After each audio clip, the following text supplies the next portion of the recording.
अस्सलाम वालेकुम। आज की वीडियो में हम आगे का पढ़ेंगे। चलिए अभी हम देखते हैं अलिफ, बे, पे, ते, टे, से। तो फिर ये क्या है? उर्दू के हुर्फ़े तहजे हैं। जिस तरह से अल्फ़ाबेट्स जिसे बोलते हैं तो उसको जो है उर्दू में हुर्फ़े तहजे बोलते हैं। तो अलिफ, तो फिर इसको जो है हम पढ़ते कैसे हैं? पढ़ते हैं सिर्फ। अलिफ को क्या पढ़ते हैं? अ।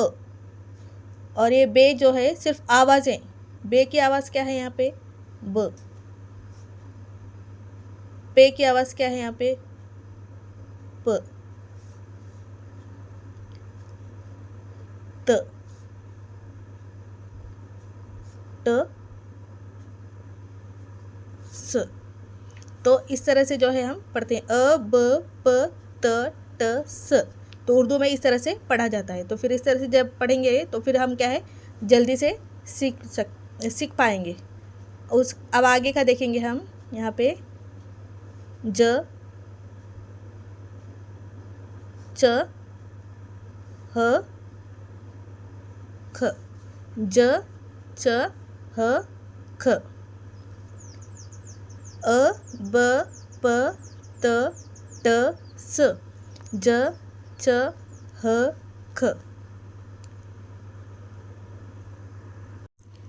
अब हम देखेंगे उर्दू जो है नोटबुक में कैसे लिखते हैं। लिखते लिखते हम सीखेंगे।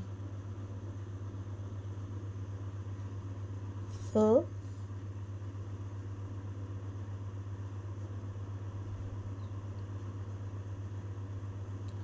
एक नुक्ता, यह है ब।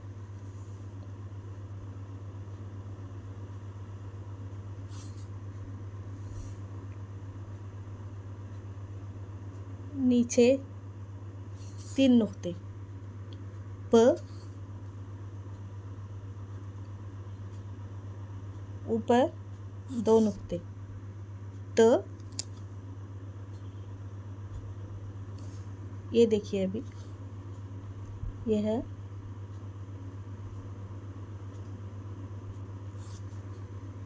ट।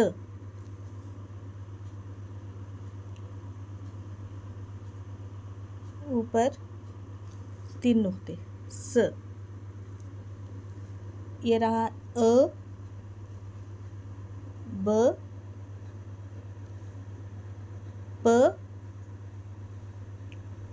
त, ट, स। ब में नीचे की साइड 1 नुक्ता, ब।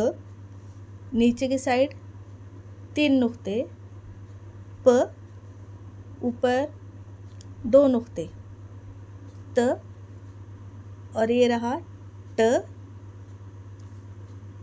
ऊपर जो है 3 नुक्ते, स।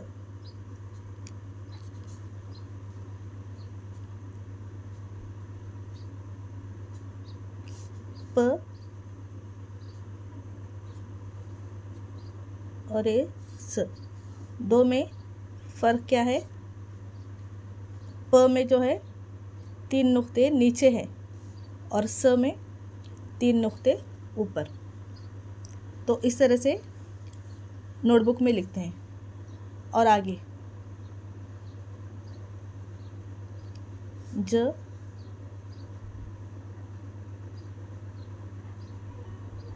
च, ह, ख। ये एक जैसे हुर्फ है। देखो क्या पे लिखे हम यहाँ पे। देखो इस तरह से लिखने का। पहले यहाँ पे स्लीपिंग लाइन करेंगे, फिर उसके बाद में इस तरह से गोल करेंगे और उसके अंदर जो एक नुक्ता आ जाएगा तो फिर ये क्या हो जाएगा? ज। इसी तरह से वापस ऐसे लिखेंगे और अंदर के साइड में आएगा 3 नुक्ते, तो फिर ये हो जाएगा च। इस तरह से लिखेंगे, इसमें कोई नुक्ता नहीं आएगा, तो फिर ये क्या हो गया? ह।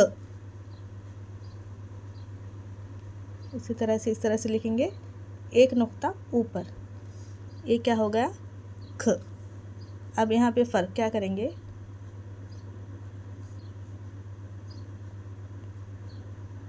फ़र्क क्या है, अंदर की ओर नुक्ता आएगा तो फिर वो क्या होगा, उसकी आवाज़ ज। जिस तरह जीम बोलते ना अरबी में, तो फिर वो उर्दू में क्या होता है, उसे सिर्फ आवाज़ से पढ़ते हैं ज। और यहाँ पे एक नुक्ता ऊपर, तो फिर ये हो गया ख, ज, और ये रहा ख। बहुत ही आसान तरीके से मैं समझा रही हूँ आपको लिखने का तरीका। इस तरह से लिखते जाइए। मैं पहले की क्लास में आपको सिखा चुकी हूँ स्लीपिंग लाइन और इस यानी हाफ सर्कल, इस तरह से मैंने सिखाया हुआ है, तो फिर यही यहाँ पे फॉलो करना है। स्लीपिंग लाइन और यहाँ पे हाफ सर्कल, तो फिर यहाँ पे देखो अंदर एक नुक्ता बैठा दिए तो ज हो जाएगा, 3 नुक्ते बैठाएंगे तो फिर च हो जाएगा, अगर नुक्ता नहीं बैठाएंगे तो फिर ह हो जाएगा, और एक नुक्ता जो है ऊपर बिठाएंगे तो फिर ये क्या हो जाएगा, ख हो जाएगा। सिर्फ लिखने का जो है तरीका सेम ही है, लेकिन सिर्फ नुक्तों की अदला बदली, यानी नुक्तों में फ़र्क होने की वजह से यहाँ पे आवाज़ जो है बदल जाती है। एक नुक्ता आएगा तो ज हो जाएगा, 3 नुक्ते च, नुक्ता नहीं आएगा तो ह, और एक नुक्ता ऊपर आएगा तो फिर वो क्या हो जाएगा, ख हो जाएगा। अब ये 3 नुक्ते की मतलब 3 नुक्ते बैठाने का तरीका जो यही है, मतलब इस तरह से हम नहीं बिठा सकते उसको, मतलब ऐसा आड़ा नहीं बिठा सकते, और इस तरह से लंबा भी नहीं बिठा सकते, तो फिर ऊपर की तरफ 2 नुक्ते बिठाना पड़ेगा और नीचे की साइड में 1 नुक्ता। तो फिर ये क्या है, उर्दू का जो है 3 नुक्ते का जो है सही तरीका है, 2 ऊपर 1 नीचे। जहाँ पे भी जो है जिस हुर्फ में भी 3 नुक्ते की पहचान होगी तो फिर वहाँ पे नुक्ते इसी तरह से बिठाएंगे, इस तरह से नहीं बिठाएंगे, ये गलत तरीका है। तो आज के लिए जो है इतना ही। तो फिर अगर इसमें कुछ समझ में नहीं आया तो फिर आप मुझे कमेंट बॉक्स में लिख सकते हैं, तो फिर मैं वापस आपको रिवीजन कराऊंगी। आगे की क्लास बहुत जल्द होगी इंशाल्लाह।